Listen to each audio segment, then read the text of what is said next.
자, 다음은 스마트 팩토리예요. 이제 농업 쪽도 적용을 시키고 있는데 이런 스마트 팩토리 같은 팩토리 공장 같은 데서 적용이 안 시킬 리가 없죠. 자, 여기는 옛날에 딥러닝이 나오기 이전 시절부터 이제 모든 공정이나 이런 프로세스를 자동화하려고 그 고전적 인공지능 알고리즘 가지고도 막 자동화를 시키려고 노력했던 분야예요. 그런데 예전에 있던 인공지능 알고리즘보다 훨씬 강력한 딥러닝이 나와버렸어요. 그럼 여기는 이전보다 더한 거를 하려고 하거든요. 이게 뭐냐면 이제 요즘에는 뭐 인더스트리얼 4.0이라고 이렇게 딱 이런 그 구호를 달고 공정 전체를 이제 자동화 시키려고 합니다. 이제 아예 이제 사람의 개입을 다 빼버리려고 하고 있어요. 자, 우리나라는 모르겠는데 일단 독일은 이런 걸 이제 국가 아젠다로 걸고 하고 있습니다. 그래서 완전히 모든 공정을 자동화시킨다. 라는 개념이고요. 자, 국방 인공지능에도 많이 쓰일 수 있죠. 자, 여기 써 있는 글을 보면 옛날에 자, 2020년에 자, F-16에 탑재한 AI 시스템이 이제 실제 베테랑 미 해군 조종사하고 시뮬레이션, 전투 시뮬레이션 했는데 5회 실시해서 5연승을 했다고 하네요. 잘할 것 같아요. 그런 비행기 조종이나 이런 거는. 그리고 뭐 이런 기계도 만들고. 그렇죠? 이 그리고 특히나 우리나라는 이제 북한이랑 대치하고 있잖아요. 그래서 이런 그 철책선 같은데 CCTV를 달고 자 누가 침입을 하고 있는지 안 하고 있는지를 자동으로 이렇게 감시하는 거. 그렇죠? 아무래도 이제 그 사람이 이제 요즘 줄다 보니까 군인들도 줄잖아요. 그래서 아마 이런 부분들을 많이 이제 자동화를 시켜야 될 거예요. 자, 그리고 또는 여긴 보면 요즘 그 인공지능 연구 발전처라고 이제 창설을 했네요. 육군에서. 그렇죠? 전 나중에는 이제 이런 인공지능 기술이 이런 국방 쪽도 많이 적용되고 그러면 아마 그런 인공지능 그 텍 기술을 탑재한 막 장비들이 많이 나올 거예요. 그래가지고 제 생각에는 막 장교들도 뭐 인공지능을 전문적으로 하는 장교도 생기고 그럴 것 같아요. 그런 거를 잘 다루고 이해해야 되니까요. 자, 이거는 그 보스턴 다이나믹스라는 유명한 회사죠. 요즘에 뉴스에 나오는 거기서 옛날에 만들었던 군장을 나르는 로봇입니다. 자, 이것도 인공지능이 탑재되어 있는 거예요. 잘 걸어가게 한번 볼게요.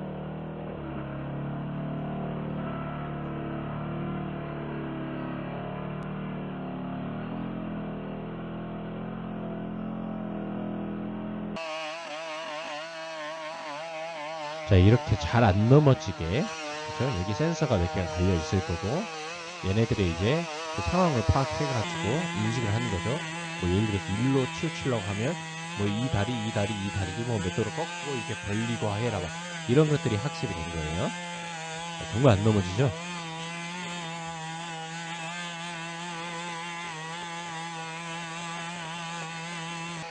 네, 이 영상은 재밌으니까 한번 끝까지 보게요.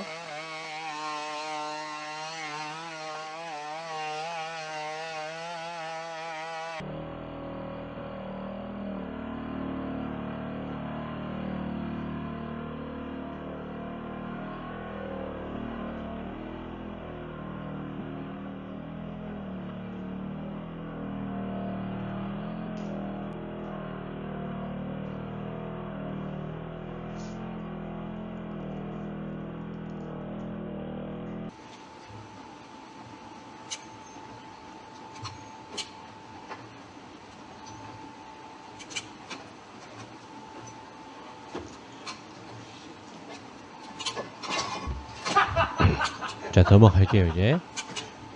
의료 인공지능, 자, 이런 의학 분야에서도 자, 인공지능이 이렇게 많이 적용되고 있습니다. 뭐 여러 가지가 써 있죠. 자, 인공지능 로봇으로 뭐 수술도 조금씩 하고요. 완벽하게는 아니겠지만 IBM 그 왓슨이라는 인공지능으로 어떤 진단도 내리고, 그렇죠? 이런 것들을 많이 진행하고 있고요. 얘네들이 이제 되게 큰 연구들이고요. 자, 이런 것들을 좀 많이 하고 있어요.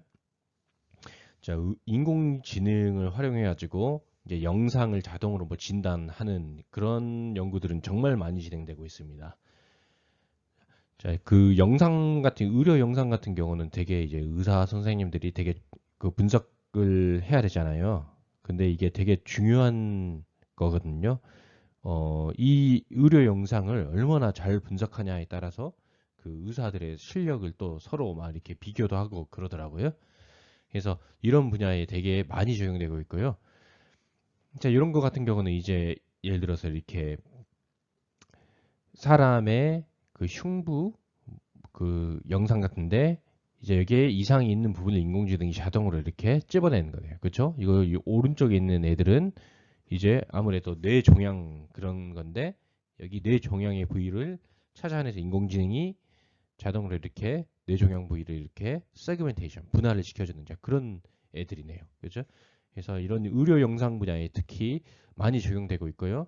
그리고 이런 것들을 이제 잘 해주면 인공지능이 의사들의 실수도 줄여줄 수 있고 또 일도 좀 줄여줄 수 있겠죠. 그렇죠? 좀 더 그 생산적인 일에 더 집중할 수 있게. 그래서 한 가지 연구를 또 가져왔는데요. 이렇게 재밌는 그 실험도 할 수 있어요. 이거는 이제 제가 전에 의대 교수님들과 같이 했던 연구인데, 자, 조현병 환자 MRI를 자, 인공지능을 활용해가지고 조현병 환자 MRI가 들어오면 조현병이다 또는 정상이다 이렇게 인식하는 모델을 하나 구축했어요. 그렇죠? 모델을 하나 구축했고, 자, 설명 가능 인공지능이라는 그 기술이 있어요. XAI라는 기술인데 이제 그 기술도 여러 개가 있는데 그 중에 하나를 사용해가지고 자, 인공지능이 어떤 MRI를 입력받아서 조현병 환자라고 판단을 했어요. 그 다음에 XAI 기술 사용해가지고 자, 너가 조현병이라고 했는데 요 내 MRI에서 어떤 부위를 보고 조현병이라고 인지를 했냐 해서 역으로 이렇게 히트맵을 자, 히트맵 또는 스코어 맵을 이렇게 만들어준 겁니다. 그래서 여기서는 보면 여기 뇌에서 이 부위를 보고 나는 이 사람이 조현병이라 했다라고 이게 판단을 한 겁니다. 그래서 이 연구가 재밌는 게요. 그 조현병 환자가 사실은 그 정신과 선생님들이 MRI만 보고 이 사람은 조현병이다. 이 사람 정상이 이렇게 알 수가 없대요. 그 환자를 놔두고 별도의 테스트를 거쳐서 어떤 점수를 내고요. 거기서 미달하거나 어떤 그 특이사항이 발생하면 그 정신과 선생님들이 조현병이다라고 이렇게 하는 겁니다. 그래서 MRI를 보고 알 수 없고 그렇기 때문에 그 뇌의 어떤 부위가 문제가 있어가지고 이 사람이 조현병이라는 걸 이제 구체적으로 이렇게 표시를 할 수 없어요. 뭐 테스트에 의해서 나온 거니까. 그런데 테스트에 의해서 만들어진 레이블을 가지고 자 MRI를 넣어서 학습을 시킨 거예요. 이게. 그 다음에 역으로 바이오마커를 이렇게 찾아내는 거죠. 조현병에 영향을 미치는. 그래서 이런 식으로 연구에 그 인공지능 기술을 이렇게 적용시킬 수 있습니다. 자, 다음은 이렇게 그 어떤 신약을 개발하는 시스템에서도 이제 인공지능 모델을 이렇게 쓰고 있어요. 예, 이런 분야는 저도 깜짝 놀랐어요. 이런 데도 쓸 수 있구나. 그리고 제가 이쪽을 조금 보면서 정말 그 인공지능이 받아내는 입력의 형태가 다양해졌구나라는 걸 좀 느꼈습니다. 자, 이거는 하나 그냥 논문에서 그냥 떼서 가져왔어요. 제가 한 건 아니고요. 이게 뭘 뜻하냐면 간단히만 말할게요. 자, 그 약이 있으면 약은 결국은 이제 그 화학식으로 표현을 할 수 있어요. 뭐 그래서 여기서 보면 드러그 A, 드러그 B라고 돼 있네요. 그렇죠? 화학식으로 표현할 수 있고 이 화학 구조식을 이 어떤 갑의 형태로 바꿀 수 있는 기술들이 있어요. 그래서 그 기술을 사용해 가지고 그 숫자로 바꾸는 거죠. 벡터나 뭐 배열 형태로. 그러면 그렇게 숫자로 바꿔지면 그때부터는 이제 인공지능이 학습을 할 수 있거든요. 그래서 이 연구는 뭘 한 연구냐면 약과 약 사이에 자 A란 약하고 B란 약을 이렇게 먹을 때 문제가 있다. 또는 먹으면 안 된다. 먹어도 된다. 막 이런 것들을 이렇게 판단하는 그런 연구예요. 그래서 관련된 것들은 약끼리의 이렇게 상호작용 이런 관련된 것은 정말 많은 데이터가 쌓여져 있고요. 그 약들의 그 이제 화학식을 뽑아내서 학습시키는 거죠. 여기서 A라는 약, B라는 약을 먹었을 때 이런 현상이 있었다. 이 둘이 먹었을 때 이런 현상이 있었다. 이런 식으로. 자, 이렇게 해서 그 방대한 양의 데이터를 학습시켰어요. 정말 데이터가 많이 있더라고요. 그리고 더군다나 이거는 약끼리의 이게 그 조합으로 들어가기 때문에 데이터가 훨씬 많아집니다. 경우의 수가. 그래서 학습을 시킨 다음에 어디다 쓰냐면요. 나중에 그 제약회사가 예를 들어서 또 A라는 약이 있고 B라는 약이 있는데 C라는 약을 만약에 개발을 했어요. 그럼 걔도 약을 개발했기 때문에 화학식이 있겠죠. 그렇죠? 화학식을 뽑아내가지고 여기 학습된 모델에 기존에 있는 이 약들의 화학식하고 그 비교를 해보는 거죠. 이 모델에 넣어서. 그래서 이런 현상이 있다, 저런 현상이 있다 등등 이렇게 직접 실험을 해서 알아내야 될 것들을 시뮬레이션을 이제 해볼 수 있는 겁니다. 물론 이제 이것만 해가지고 딱 뭐 우리 약이 뭐 이렇다 결정을 내리면 안 되겠죠. 당연히 당연히 이걸로 이런 모델을 통해서 조금 어떤 임상 실험을 할 스코프를 줄이고 그 정말 애매한 부분을 이제 실험을 해가지고 확실히 결정을 해야겠죠. 그렇죠? 그래서 그런데 이제 재밌게 이렇게 쓸 수 있습니다. 그래서 이거는 중요한 건 이제 화학 구조식도 인공지능 또는 딥러닝이 입력으로 받아들일 수 있다는 게 중요한 것 같아요. 자, 다음은 이 방송 이제 편집이나 이런 데서 이게 인공지능 사용하고 있어요. 이제 여러분도 아시겠지만 이제 저기는 뭐 대장금이라는 옛날에 만들어진 드라마고 또 무한도전이라는 이제 그 프로그램이에요. 자, 이거를 어떻게 하냐면 자, 저희가 간단히 여기다 그려봤는데 이제 여기서 좀 이것저것 더 많이 들어갔지 기술이. 근데 큰 맥락에서는 이제 이런 식으로 해요. 자, 그 최근에 이제 옛날 카메라에 비해서 요즘 카메라는 이제 레졸루션 그 해상도가 좋아졌잖아요. 그렇죠? 그래서 그걸로 이렇게 해상도가 좋아진 영상은 그 도처에 널려 있죠. 유튜브에도 있고 어디도 있고 정말 많아요. 해상도가 좋아진 영상들은 그냥 데이터는 거의 무한대라고 보시면 돼요. 그래서 레졸루션이 좋은 영상이 무한대예요. 그럼 자, 얘를 어떻게 하냐면 자, 레졸루션을 망가뜨려요. 망가뜨린 다음에 뭐 4분의 1, 3분의 1로 줄이고 자, 얘를 이제 인공지능의 입력으로 사용하는 거예요. 입력. 그렇죠? 그리고 망가뜨리기 전 원래 원본 영상 가지고 있잖아요, 우리가. 하이 레졸루션, 좋은 레졸루션의 영상을 가지고 있기 때문에 얘를 인공지능이 예측해야 될 아웃풋으로 도는 겁니다. 그렇죠? 그러면 이 인공지능 모델이 학습하는 거 뭐냐? 이런 작은 레졸루션이 작은 영상이 들어왔을 때 이렇게 고화질의 영상으로 바꿔주는 거를 이제 엄청나게 학습을 하는 거예요. 이렇게 바꿔주는 과정을. 그리고 여기서 재밌는 게 뭐냐면 제가 아까 앞에서도 설명했지만 그 지도학습, 슈퍼바이즈드 러닝 같은 경우는 일일이 레이블을 해줘야 돼서 그게 엄청나게 고된 작업이라고 말씀을 드렸잖아요. 그렇죠? 고된 작업인데 이런 식으로 해버리면 정말 쉽죠. 그냥 프로그램 뭐 코드를 하나 만들어 놓으면 돼요. 원본 영상 있으면 망가뜨리고 그리고 원본 영상은 뒤로 놔두고 이건 자동이죠. 그리고 데이터는 거의 무한대고 그렇죠? 거의 무한대로 학습을 시킬 수 있어요. 그래서 이러한 구조를 가지고 있는 상황이면 정말 이 인공지능 모델이 엄청나게 강력합니다. 엄청나게 강력해요. 그렇죠? 레이블을 자동으로 어떻게 보면 생성하는 거죠. 생성했다고 볼 수 있죠.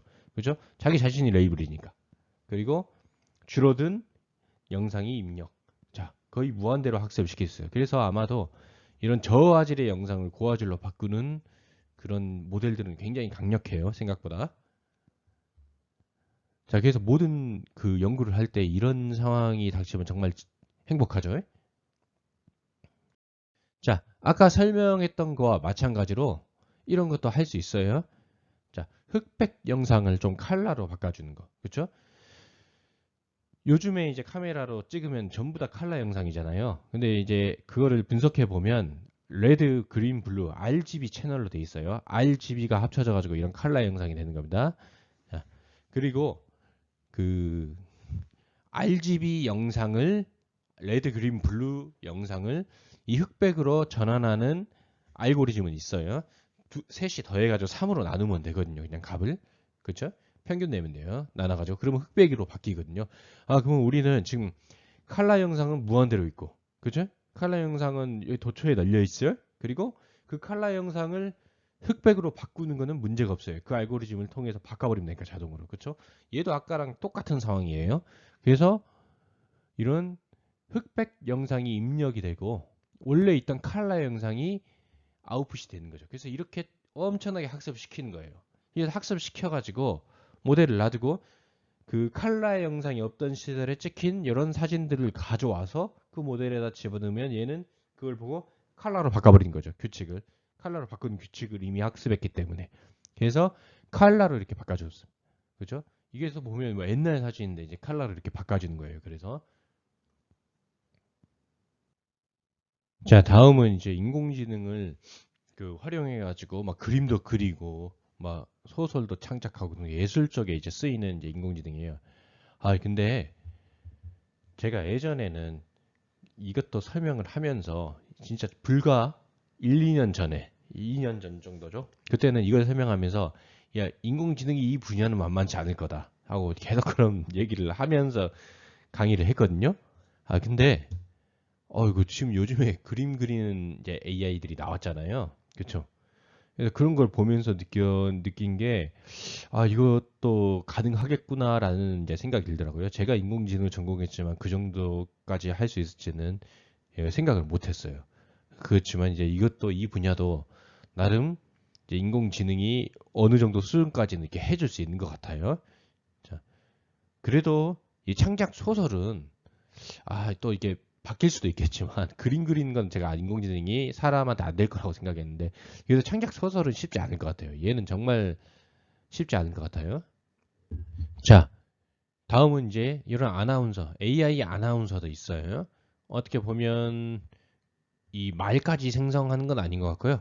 그 일반 사람이 이렇게 얘기를 해요. 그러면 그 사람이 말을 했으면 그 사람의 얼굴에 이런 랜드마크들을 찾고요. 그렇죠? 랜드마크들을 찾은 다음에 그 뭐 예쁜 아나운서 얼굴로 바꾼 다음에 이 랜드마크들을 이렇게 연결을 시켜 가지고 말을 하면 그 내가 말했지만 그 인공지능의 결과는 예쁜 아나운서가 말하는 것처럼 이렇게 만들 수 있습니다.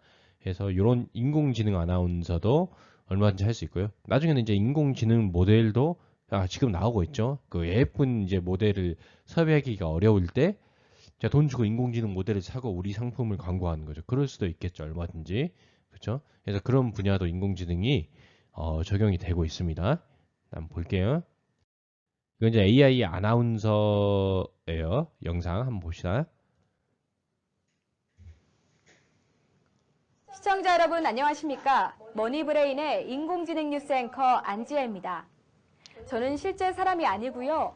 딥러닝 기술로 합성된 인공지능입니다. 이 기술이 바로 딥러닝 영상 합성 기술입니다. 뉴스 방송을 제작할 때 영상을 직접 촬영하지 않고 인공지능 기술로 자동으로 특정 인물이 말하는 영상을 생성하게 됩니다.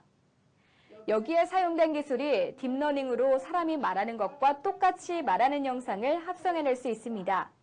방금 저 여자가 말을 했는데 얘 다른 사람이 저거를 말하고요. 그리고 그 아까 있던 랜드마크를 사용해가지고 합성을 해가지고 저 가상의 아나운서를 만들고 이게 직접 말하는 것처럼 바꾼 거예요. 그렇죠? 어떻게 보면 모델을 활용한 거죠. 인공지능 활용해서.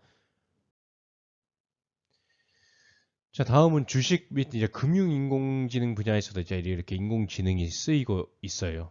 보니까 국내 한 벤처 기업이 인간 대 AI 모의 투자 수익 대결을 했는데, 자, 인공지능이 좀 더 싸게 샀다고 하네요. 그리고 이것뿐만 아니라 외국에서는 알게 모르게 많이 쓰이고 있는 것 같아요.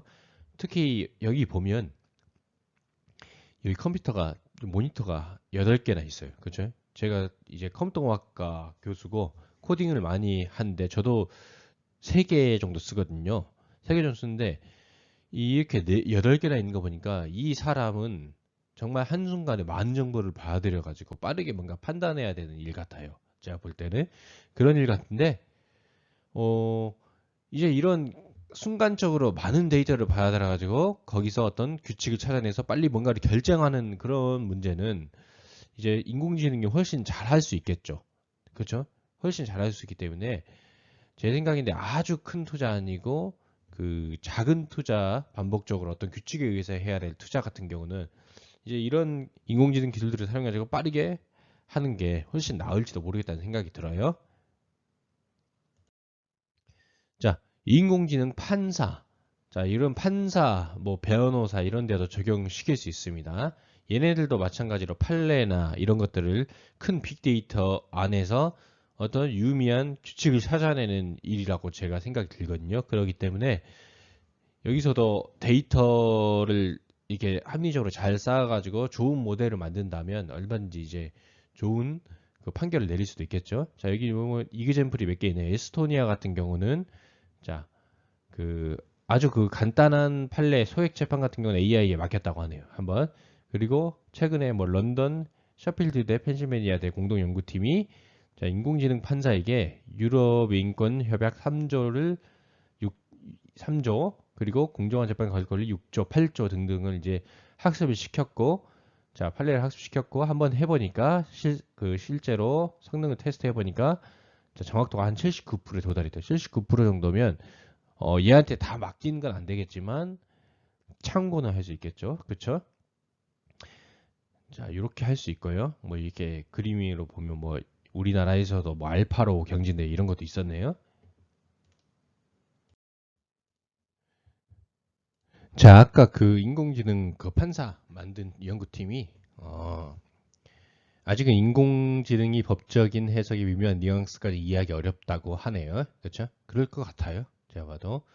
자, 그래서 아직까지는 인공지능 판사는 인간을 돕는 보조 수단으로 적합하다고 본다. 방대한 분량의 판례를 분석하고 뭐 일부 자동화 시키는 거, 뭐 인력과 시간을 아낄 수 있다. 이제 이런 그 면도 있고요. 제 생각에는 이제 얘네들이 점점 신뢰도가 높아지다 보면 정말 그 인공지능 판사가 내린 결정이랑 비슷하게 해야지 너무 생뚱맞게 해버리면 자 그걸 가지고 너 이상하게 판결 내린 거 아니야? 라면서 이제 그렇게 되는 날도 있을 거라고 생각을 해요. 개인적으로. 그리고 전 사실 여기도 인공지능이 적용된 거에 대해서 좀 회의적이었어요. 근데 요즘에 나온 챗 GPT라는 인공지능을 보니까요. 아주 정말 대단하더라고요. 그래서 어떤 그 문서나 어떤 그 방대한 양의 데이터에서 얘를 예쁘게 이렇게 요약하고 이렇게 정리하는 이런 능력이 정말 뛰어나다는 생각이 들었어요. 그래서 얘를 잘 적용하면 이 지금 인공지능이 법적인 해석이 미묘한 뉘앙스가 이해하기 어렵다라고 했는데 얘는 얘로 다시 이거를 해본다면 뭔가 달라지지 않을까라는 생각이 조금 들어요. 챗 GPT로. 자, 그리고 인공지능 저널리스트 또는 기자. 자, 이런 것들도 이제 활용이 되고 있네요. 여기 보면 유명한 언론사들이 몇 개 있고, 자, 여기에 그 인공지능 그 기술들이 활용돼 가지고 뭐 간단한 기사 같은 거를 작성하고 있어요. 자, 뭐 스포츠나 이런 건 되게 작성하기 쉽겠죠. 그쵸? 이런 것들 등등등. 여기는 뭐 기업 실적 기사 작성을 인공지능에 맡기고, 자, LA 타임즈는 뭐 지진 관련 정보를 수집하여 기사를 작성한다. 그렇죠. 이런 것들은 되게 하기 쉽겠네요. 예. 그렇죠. 소셜 미디어 이용한 속보 작성, 고교 야구 경기 평가 기사 작성 등등. 자, 아직은 일부분에서 조금 그 어떤 수치나 결과가 나오면 그거를 무미건조하게 이렇게 나열하는 레벨에서는 이게 잘 쓰이고 있는 것 같아요. 근데 아까 제가 얘기했던 뭐 챗 GPT나 이런 것들이 그 잘 적용이 된다면 또 이게 재미있는 기사를 쓸 수 있겠죠.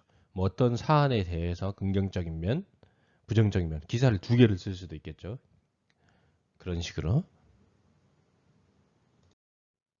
자, 지능형 IoT, 이런 IoT 분야에서도 이제 많이 쓰여요.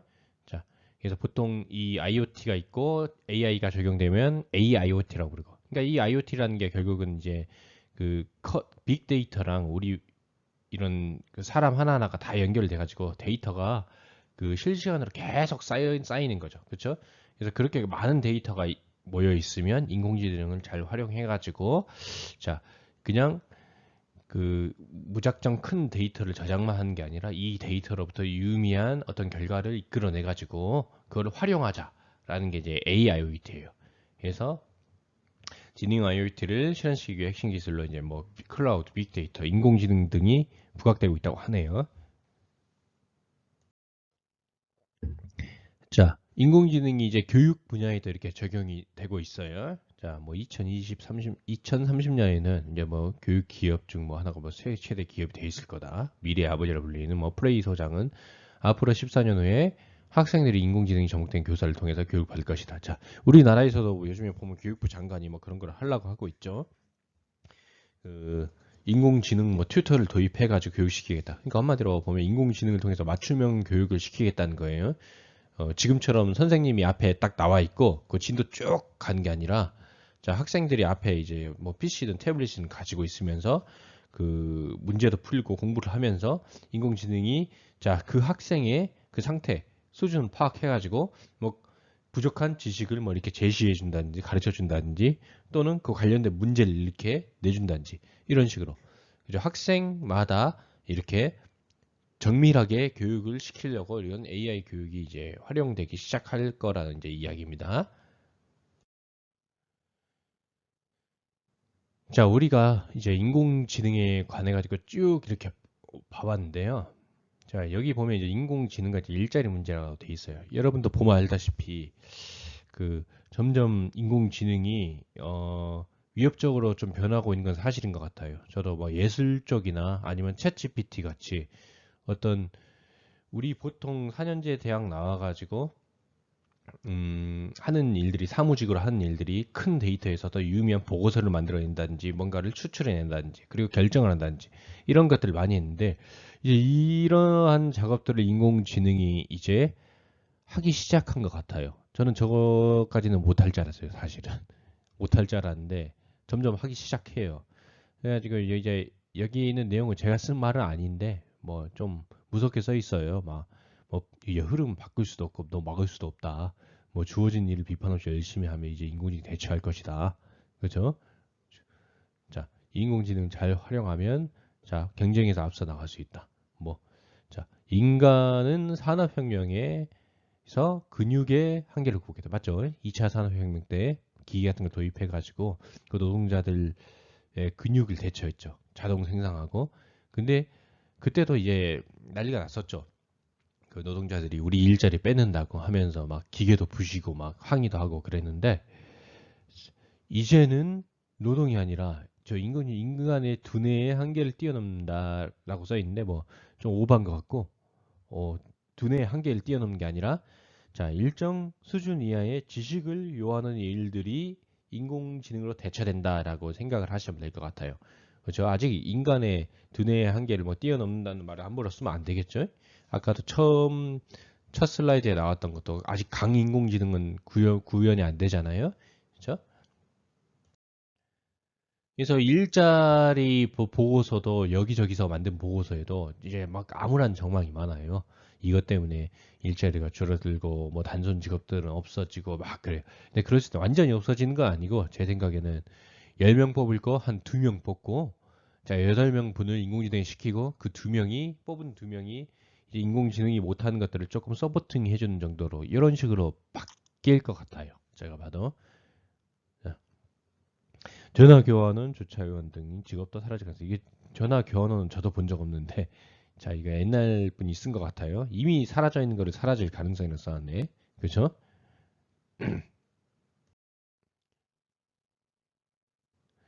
자 로봇에 의해 조형된 무인응원 장치 개발, 뭐 일자리 현저히 줄인다. 이게 제가 가져온 그 슬라이드이긴 한데 너무 막 그 부정적으로 써져 있어요. 20년 내 외국어 배울 필요도 줄어들 것이라고. 이런 거는 이제 번역기가 발전하면 조금 잘 못해도 외국에서 생활은 가능하긴 하겠죠. 자,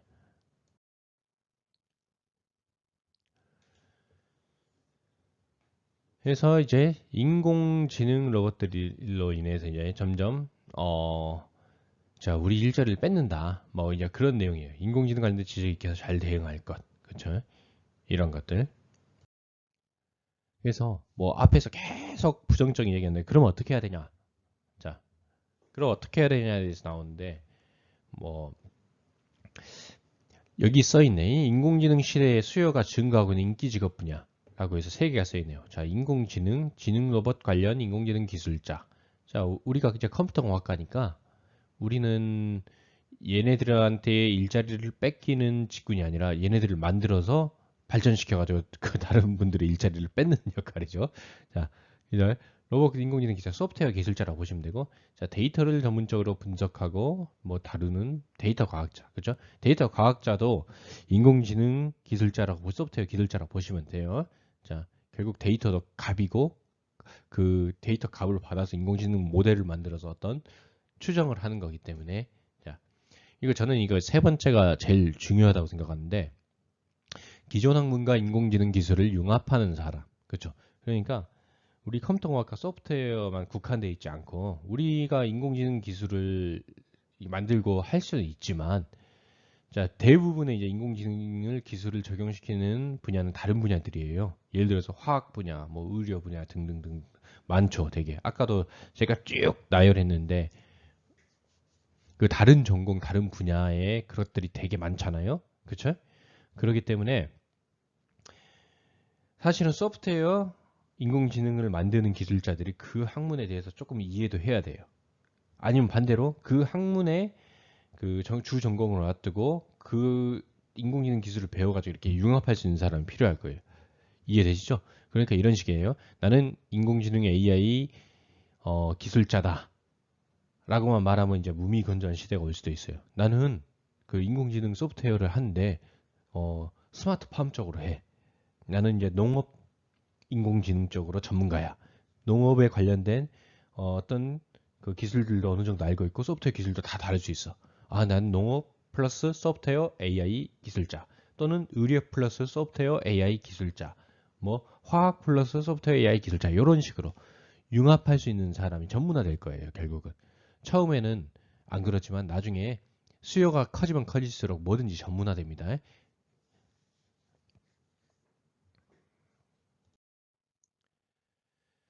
자, 여기 기사를 몇 개 가져왔어요. 로봇이 일자리 수는 늘린다. 결국은. 그죠? 우리 2차 산업혁명 때도 그 기계가 인간의 어떤 노동을 대처했지만 결국은 일자리는 늘어나고 발전을 했어요. 우리가. 그런데 자, 중간 숙련 노동자 타격. 그죠? 아까 제가 얘기했죠. 일정 수준 이하의 지식을 요하는 일을 반복적으로 하는 사람들의 일자리가 위협을 받을 가능성 높아요. 그렇죠? 그래서 막 이렇게 분석을 했다고 하네요. 자, 로봇 혁명 불가피.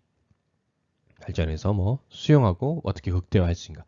그리고 뭐 고학력, 고숙련 노동자들은 큰 영향을 안 미쳐. 그럴 수도 있겠죠.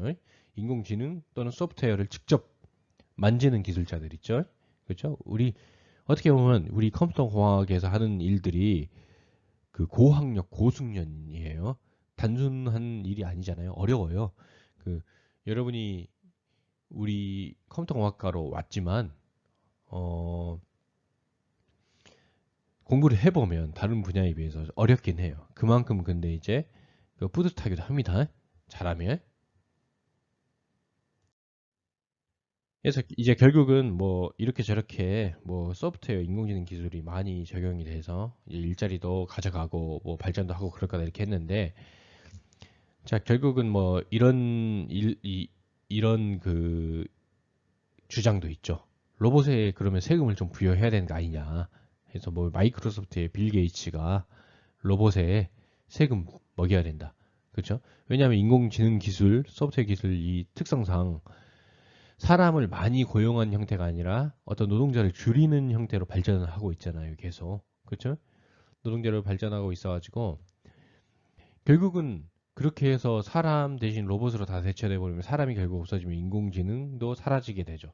왜냐하면 인공지능이 생긴 이유가 사람이 편리해지려고 생긴 거잖아요.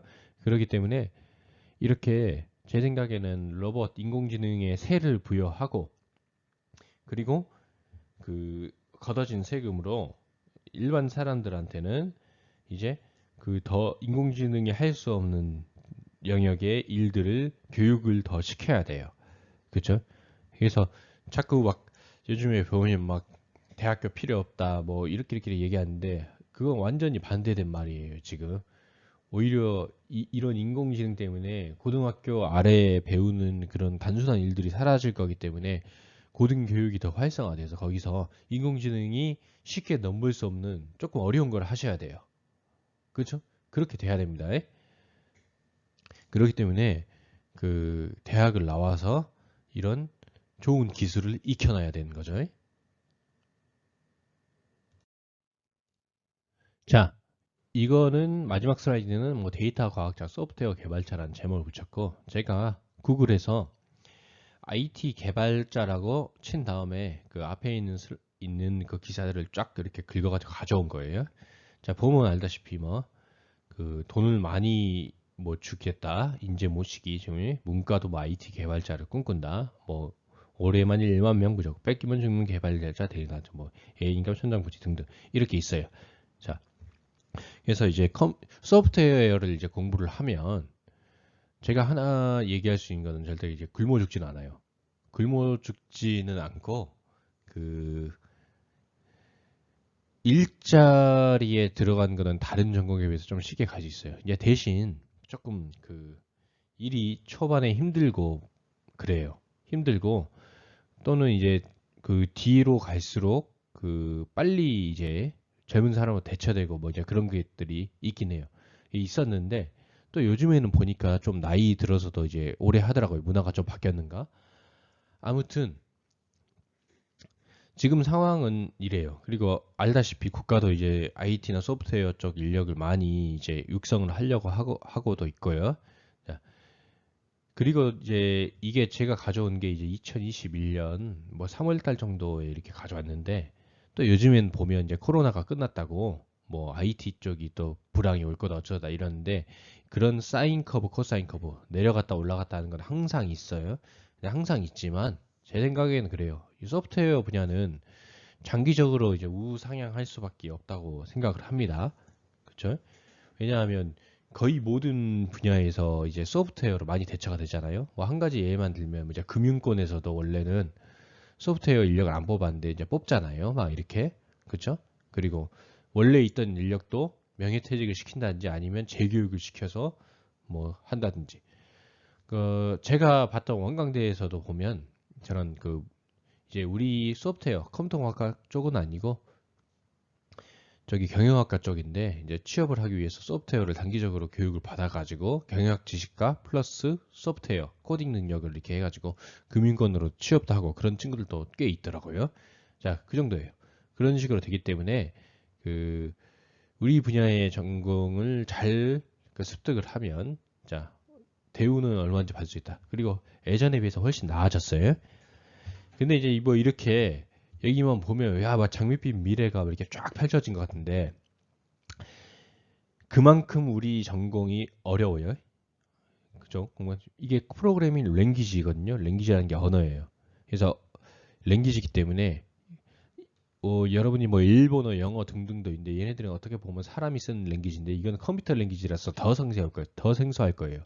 그래서 익숙해지는데 시간이 오래 걸리고 만약에 이제 조금 익숙해지기 시작한다면 그때부터는 되게 또 쉬워져요. 랭귀지의 특성상 일정 수준까지 올라가면 쉽게 하죠. 그리고 예를 들어서 뭐 영어를 잘하면 또 영어와 어원이 비슷한 다른 나라 랭귀지도 쉽게 익히고 똑같아요. 여기도. 그러니까 랭귀지라고 생각하기 때문에 적어도 그 다른 그 언어를 배우는 학과들이 공부한 만큼 공부를 하셔야 돼요. 열심히. 더 생소하니까 더 하셔야 되고. 그래서 열심히 해야지 여기서는 대우를 받을 수 있어요. 그리고 또 계속 공부를 해야 되는데 새로운 기술이 계속 나와요. 그러니까 끊임없이 공부를 해야 되는데 자 이거는 좀 걱정할 필요 없는 게 일정 수준까지 올라가면 새로운 기술은 금방금방 익힐 수 있어요. 아까 제가 말했던 원리하고 똑같이 적용이 돼서 그렇기 때문에 새로운 기술을 막 익히는데 너무 걱정할 필요는 없어요. 그래서 계속 공부를 해야 되고 그 자기 스펙을 자기가 관리하면서 계속 쌓아야 됩니다. 그러니까 제가 항상 그 새로 들어온 친구들한테 한 얘기가 뭐냐면 이 소프트웨어 프로그래밍 랭귀지를 공부한 거는 헬스장 다니는 거랑 똑같다고. 그 헬스장 가서 그 몸 만드는 거 있잖아요. 나는 어떤 형태의 몸을 만들 거야. 그래서 이런 운동 몇 분, 저런 운동 몇 분 이런 식으로 코치한테 그 받아가지고 교육을 받아서 그렇게 하잖아요. 그렇죠?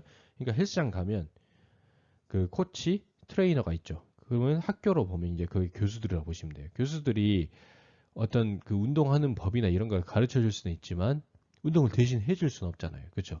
만약에 컴퓨터학과 들어와가지고 교수한테 배우고 숙제 내준 것만 딸랑딸랑 하고 이거를 스스로 단련을 안 하면요. 그 학교 안 다니는 거나 마찬가지예요. 그러니까 운동하는 친구들은 알겠지만 그거랑 똑같기 때문에 그거와 별개로 계속 스스로 어떤 목표를 가지고 프로그램을 만드는 공부를 계속 해야 됩니다. 고된 작업이긴 해요. 고된 작업이니까 이렇게 대우받는 거예요. 이렇게 아시겠죠? 그렇기 때문에 나중에 이제 이쪽으로 전공을 이제 하면 이제 열심히 이제 그거를 숙지하고 하시길 바랍니다. 자, 제가 오늘 제 강의는 여기까지 할게요. 고생했어요.